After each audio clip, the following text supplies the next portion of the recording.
previous video, I spoke about what kind of people to avoid for a happier life.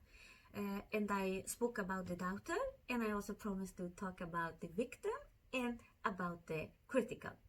So in this video, my focus is going to be about people who criticize a lot, and they do it just to hurt you. And some reasons behind why they can use criticism just to make you feel bad about yourself. So first of all, as a teacher, I think criticism, when it's constructive, it's something very good. I mean, if we don't give positive criticism to our children in school, they might never develop their skills. I mean, if they write an exam, the teacher take it and say that, okay, you have done well, but you have to improve here, and I will teach you how to do that. And that's something we develop our skills, and we become who we are. We grow up and we learn stuff, and that's something which is very good. So positive criticism, I believe, is very good, but it is not that which is the problem. The problem is people who criticize everything you do just because they want to damage you and hurt you, that you have to avoid for a happier life. Let me tell you why people criticize so much and what can be the reason behind that. And remember, this criticism is the destructive criticism I'm talking about, and that's the kind of people you should avoid so you can move on with your life and feeling good about yourself. Some reasons, it could be a lot of reasons behind why people use negative criticism, but a few that I think could be some reason behind why they do that could be they can be threatened by your attractiveness, by your competence, by you being better than him. And what they do is that they can use different subtle strategies, passive-aggressive behavior, and tell you stuff that you cannot control over. I know that I've spoken about this before, oh my god, you use a lot of makeup. That could be something which is actually not going to help me develop. What it does is just to make me angry. For instance, a couple of weeks ago, there was at workplace a colleague told me that that she recognized me by my smell because I have a special kind of smell, and for me it was like Chanel, but I didn't say anything more. So that kind of criticism is just to make you feel bad about yourself. What they don't say is that you wear too much perfume, you wear too much makeup, and I just don't like you. They don't say it in front of you, but they say it in a very subtle way. And that is something that you should avoid, and just tell them that you don't accept it, tell them that you heard it, but step back and just let them be. There you are. They don't belong in your life. Some other reasons behind why they use criticism could be that they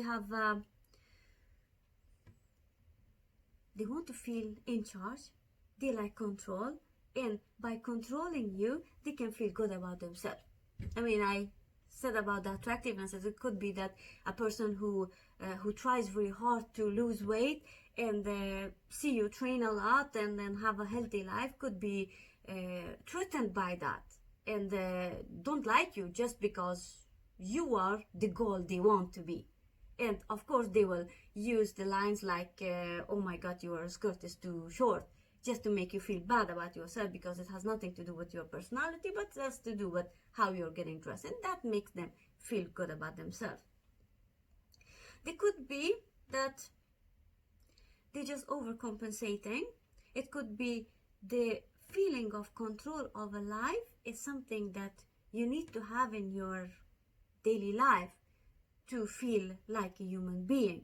I mean, if you don't have any control in your private life, if you think that life is happening without your control and you cannot do anything about it, then it is quite common that you want to have control and power over people whom you find less than you, because of their race, because of their gender, because of how they look.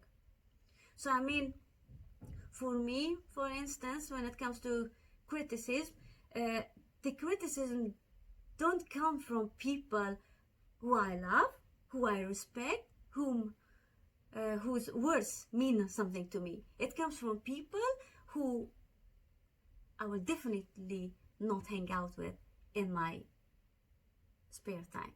So that's the kind of people who just come with the criticism, and you just have to deal with it, because the situation is like that you just can't walk away. But what you can do is that set up your limits, don't let it come into you too much, build a wall against the negativity if you need to do that. You can watch my previous video about building a mental wall and how it can help you against negativity. So what you can do is that when you see that a person is, it's not about one person being critical for one time. It's often a person who systematically uses criticism to make you feel, bring you down. And lately I've learned from a very dear colleague to me that tell them to back off. You can show them that you don't accept things like that. It's a little bit difficult for a person like me who is quite kind and have to deal with it for a long time before I just get really mad. But that strategy is helping for her, and I'm so glad that she's using it just to protect herself from the negativity and from the criticism. And often people who criticize you are not happy people. So don't forget that. Avoid them if you can.